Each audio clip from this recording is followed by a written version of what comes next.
Assalamualaikum warahmatullahi wabarakatuh. Halo anak-anak semua, kali ini kita akan melanjutkan pembelajaran masih pada tema 1 selamatkan makhluk hidup, subtema kedua hewan sahabatku, pembelajaran pertama. Apakah Anda semua merupakan penyayang hewan? Mari kita lihat hewan-hewan berikut ini. Wah, lucu-lucu sekali ya.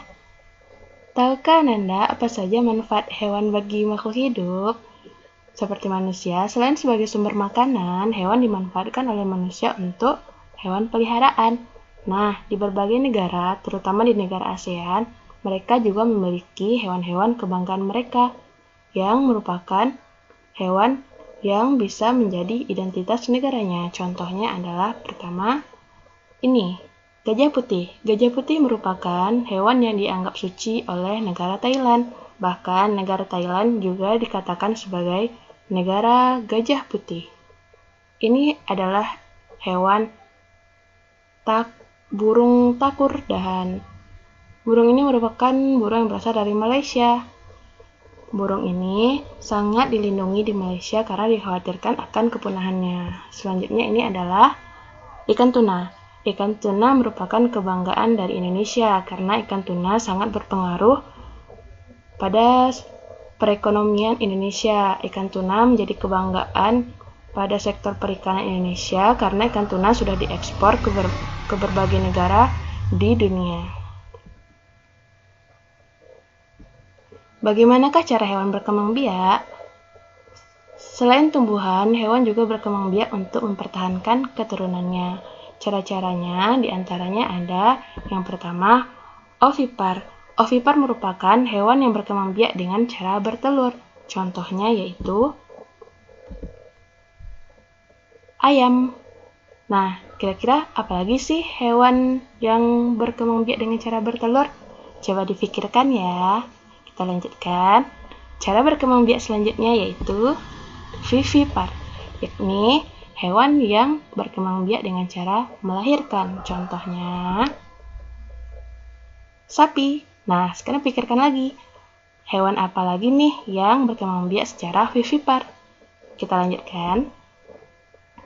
Selanjutnya, ovovivipar merupakan hewan yang berkembang biak dengan cara bertelur sekaligus melahirkan. Contohnya adalah ular. Nah, ular ini ternyata dia bertelur di dalam tubuhnya. Setelah itu, dia akan melahirkan anak-anaknya. Jadi, ular merupakan salah satu hewan yang berkembang biak dengan cara ovovivipar. Coba pikirkan lagi, apa kira-kira hewan yang berkembang biak dengan ovovivipar? Nah, kalau sudah, kita lanjutkan. Masuk kepada tugas pertama, yakni mendata cara berkembang biak hewan yang ada di sekitar rumah. Caranya bagaimana? Pertama, buatlah tabel seperti berikut ini yang terdiri dari nomor, nama hewan, dan cara berkembang biak. Setelah membuat tabel ini, ayo anak-anak ibu amati, ada hewan apa saja sih yang ada di sekitar rumahnya? Lalu catat di sini nama hewannya apa, dan amati kira-kira cara berkembang biak hewan tersebut seperti apa? Apakah vivipar, ovovivipar, atau bagaimana? Silahkan dikerjakan. Kalau sudah, kita lanjutkan. Hewan-hewan yang ada sangat membantu penduduk di kawasan Asia Tenggara dalam kegiatan ekonomi. Seperti contohnya ikan tuna tadi sangat bermanfaat dalam kegiatan ekonomi di Indonesia. Nah, bagaimana sih kehidupan ekonomi di Asia Tenggara? Coba kita lihat. Potensi ekonomi negara-negara ASEAN. Kawasan Asia Tenggara terletak pada jalur perdagangan dunia. Kawasan ini menjadi jembatan antara kawasan Eropa dan Asia Timur. Oleh karena itu, Asia Tenggara menjadi wilayah persaingan bagi pihak-pihak yang ingin memanfaatkan kedudukan strategis kawasan ini. ASEAN berperan sebagai wadah untuk menghindari persengketaan yang mungkin timbul. Dengan posisi yang strategis ini, setiap negara di kawasan Asia Tenggara memiliki kekayaan sumber daya yang menjadi kekuatan negara. Kita lihat pertama Brunei Darussalam. Negara ini terkenal dengan kekuatan sumber daya alam berupa minyak bumi dan gas bumi. Brunei menjadi negara di Asia Tenggara yang memiliki pendapatan per kapita tertinggi karena gas alamnya. Filipina. Filipina adalah sebuah negara kepulauan yang mata pencaharian sebagian besar penduduknya adalah di bidang pertanian. Filipina berhasil menjadi salah satu negara di dunia yang dapat membangun dan mengembangkan pertaniannya dengan baik. Beberapa produk unggulan hasil pertaniannya diekspor ke berbagai negara seperti nanas, padi, kelapa, dan gula. Hasil pertanian ini juga yang menunjang perkembangan ekonomi negara ini, Indonesia. Sebagai negara kepulauan terbesar di kawasan ini, Indonesia memiliki ragam sumber daya alam yang sangat kaya. Banyak hal yang dapat dikembangkan untuk memperkuat perkembangan ekonomi di Indonesia.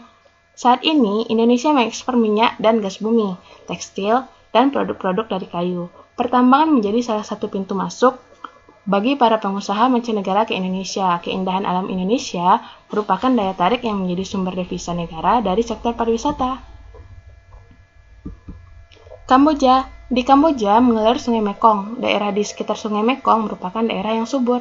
Mata pencaharian penduduk Kamboja adalah pertanian. Hasil pertanian Kamboja yang besar adalah padi dan karet. Laos. Laos bertetangga dengan Kamboja. Negara ini dilewati oleh aliran Sungai Mekong. Sama seperti di Kamboja, kegiatan pertanian banyak dilakukan di sepanjang aliran sungai ini. Sebagian besar hasil pertanian dinikmati oleh masyarakat Laos.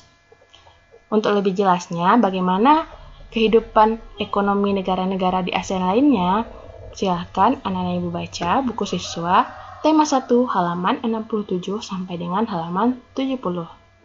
Jika sudah memahami bagaimana kehidupan ekonomi negara-negara di ASEAN, kita lanjutkan. Tugas kedua, membandingkan kehidupan ekonomi dua negara di ASEAN. Ini merupakan diagram Venn. Anak-anak ibu pasti sudah tidak asing lagi kan, karena pada pembelajaran sebelumnya, anak-anak ibu sudah membandingkan dua negara yang ada di ASEAN, tetapi sebelumnya membandingkan kehidupan sosial budaya. Kali ini, anak-anak ibu akan membandingkan kehidupan ekonominya. Jadi sama seperti kemarin, dipilih dua negara yang ada di ASEAN, misalnya Indonesia dan Malaysia. Lalu dibuat diagram Venn-nya. Pada pertemuan dua lingkaran ini dibuat di dalamnya persamaan dari kedua negara tersebut. Apa persamaannya? Apa persamaan kehidupan ekonominya? Nah, di bagian luarnya ini, di masing-masing lingkaran, dibuat perbedaan dari kehidupan ekonomi dua negara ini. Oke, kita lanjut. Nah, anak-anak ibu, pada pembelajaran sebelumnya, anak-anak ibu sudah belajar bagaimana membuat kesimpulan dari teks yang sudah dibaca. Kali ini, ibu akan menugaskan anak-anak ibu untuk membuat kesimpulan dari teks yang didengar. Bagaimana caranya? Nah, tugas ketiga, membuat kesimpulan dari teks yang didengar. Langkah-langkahnya, pertama, dengarkan dengan seksama guru membaca teks. Kedua, catat fakta-faktanya. Yang ketiga, gunakan diagram berikut untuk mencatat ide pokok yang kamu temukan. Nah, seperti ini diagramnya. Jadi di sini paragraf 1, nah ini sebenarnya paragraf 2. Jadi nanti akan ibu bacakan sebuah teks yang terdiri dari dua paragraf. Jadi anak-anak ibu dengarkan dengan baik. Dicatat ide pokoknya di sini, paragraf 1 apa, paragraf 2 apa. Nanti dari ide pokok silahkan disimpulkan apa kesimpulan dari teks yang ibu bacakan. Oke, ibu mulai ya. Dengarkan baik-baik teksnya sebelum dicatat. Ibu mulai. Bebek. Bebek adalah unggas yang hidup di darat, tetapi menyukai perairan. Penduduk Indonesia banyak memanfaatkan daging dan telur bebek untuk kebutuhan sehari-hari. Bulu bebek tidak pernah basah meskipun ia berenang dan menyelam. Hal itu karena bulunya memiliki kelenjar minyak.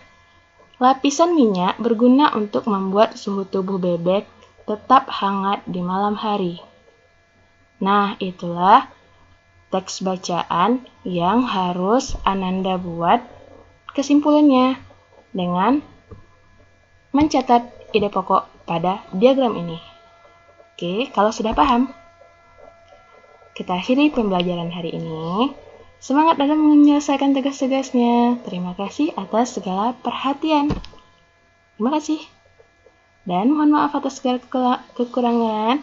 Ibu akhiri, wassalamualaikum warahmatullahi wabarakatuh.